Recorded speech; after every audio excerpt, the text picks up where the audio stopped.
Coach Morris was talking about his affection for numbers, and one of the ones that's jumped out so far, Ben Hicks has thrown only 3 interceptions in the first 5 games.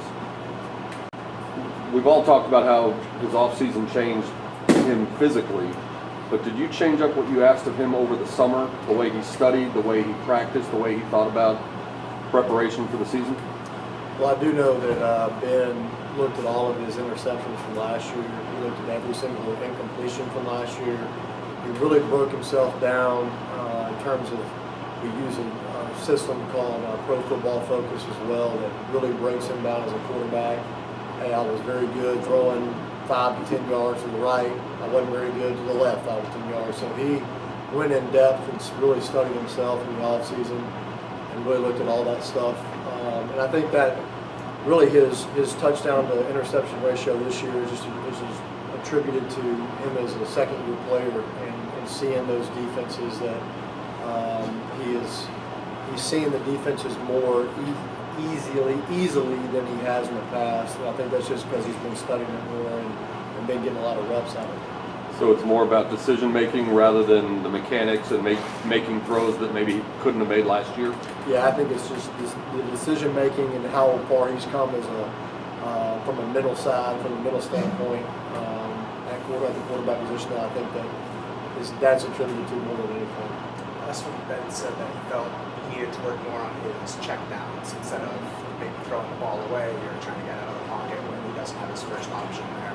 He felt like that could help with his completion percentage. Yeah. This week completion percentage jumps up to 73%. Did you see an improvement in that area, or what do you think led to the higher percentage this week? Well, I think a couple things. One, I mean, our offense isn't, I know there's a lot of offenses out there these days that throw a lot of screens and do a whole lot of things on the perimeter, whereas we've been handing the ball off because we've got good run backs as well.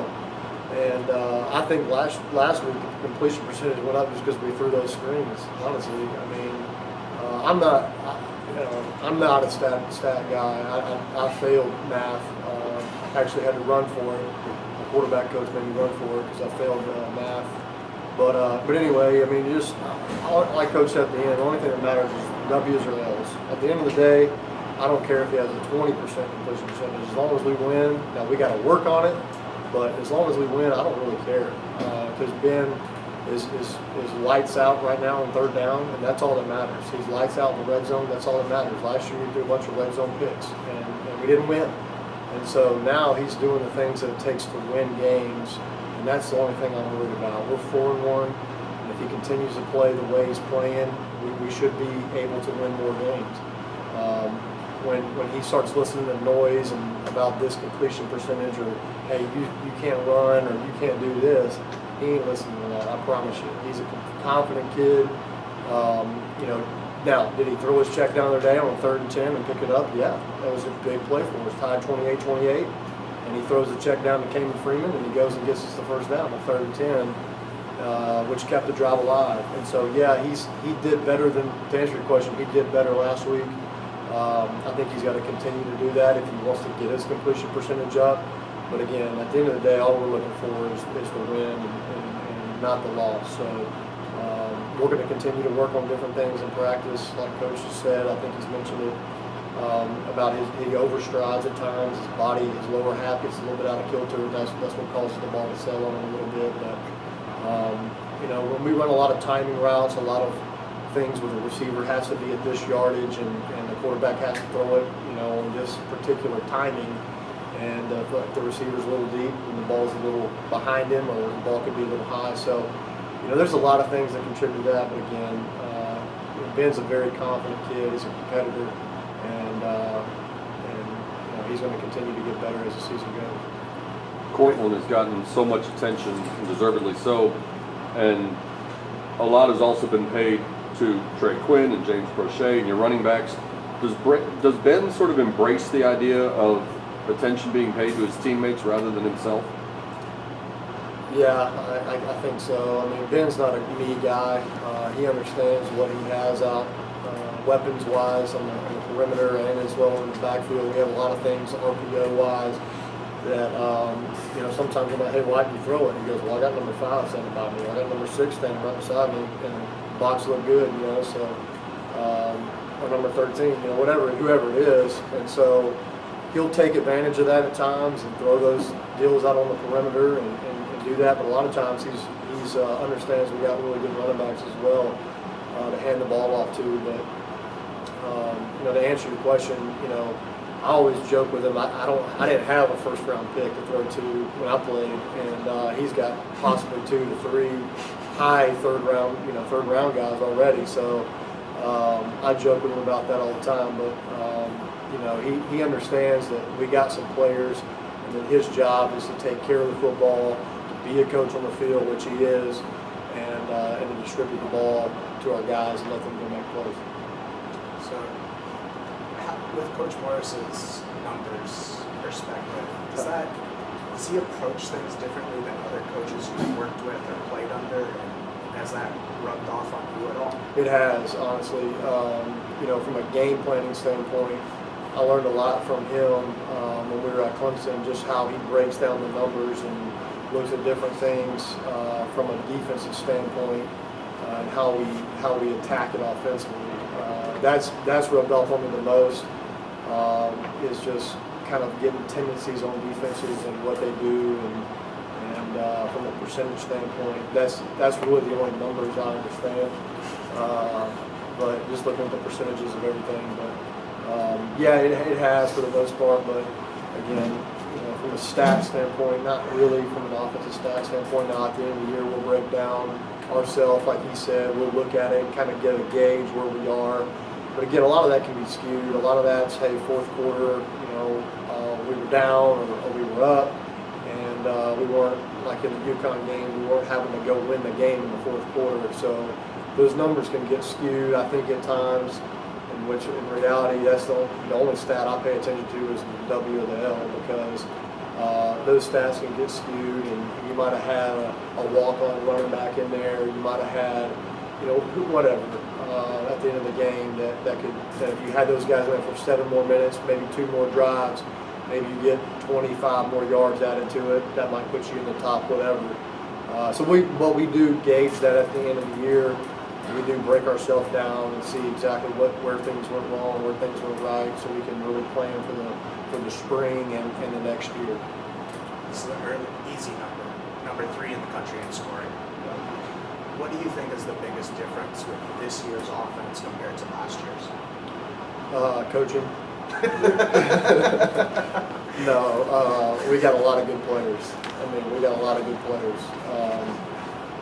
Like I told our team the other day, I said, hey man, the best thing we did for you guys is we gave y'all a simple plan, and we got out of y'all's way and let y'all go play.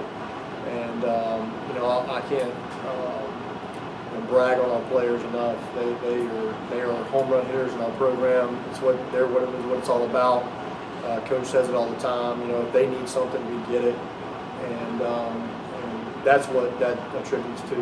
Scheme wise, we're scheming the same way we schemed the past 2 years.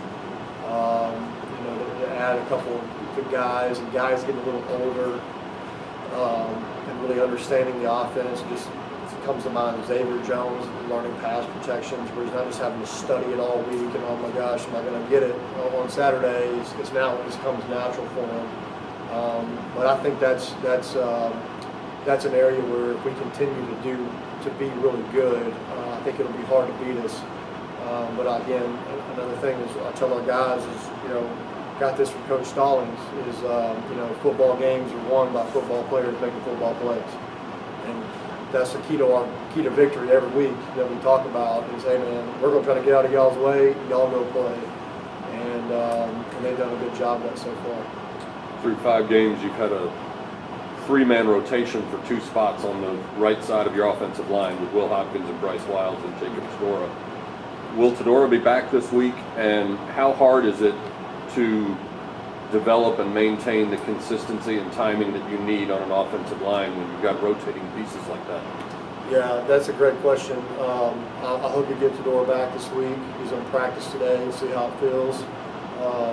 But Bryce had a lot better game last week. I think he really answered the challenge and played a lot better. Again, we're not just coaches that show up on Saturday and say, okay, go play now. I mean, they have to play well in practice. They have to show us in practice that they're working hard, that they're doing the right things, that they're studying on their own and preparing themselves.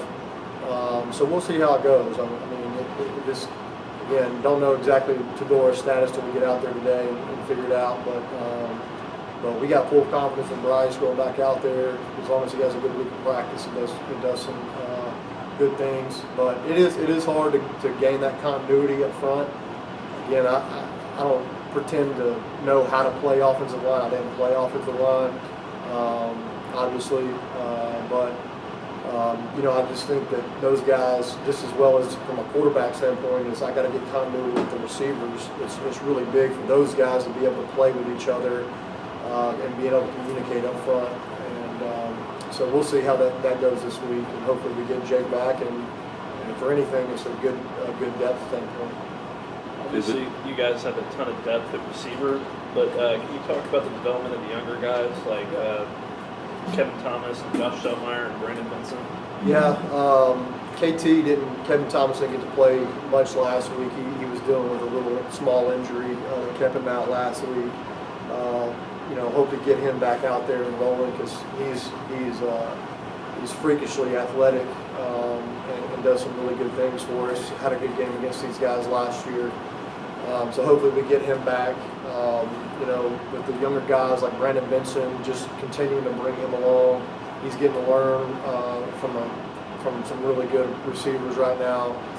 That if you just look where our last job was, Kelly Bryant has really filled Deshaun Watson's shoes really nice because he learned behind Deshaun, and so we hope the same thing will happen with guys like Brandon Benson, Josh Selmeyer, and Alex Honey, and just different guys that are getting different reps at different positions too. They're spending their time right now not just learning one position, learn multiple positions, and try to make yourself more marketable and get on the field. How do you game plan for Ed Oliver? He's a really good player. We felt like we had a pretty good plan against them last year, and being able to help with him at times. But it's hard to do that because, like I've said, from an offensive standpoint, if you take away one guy, they got other guys that can beat you. So if you're just focused on number 10, they got guys that can make plays as well. Number 91, number 9, number 12, guys in the back end. Number 3, transfer from A&M. So if you take away one guy, they got other guys that can beat you. So we feel really good about our center. Our center is, we feel like, one of the best in the country, and I think it's going to be a heck of a matchup. I think if Evan has a good game, you may make him some money this week. And so we just, because obviously Ed's a great player, and we'll see how Evan responds to that challenge again this year.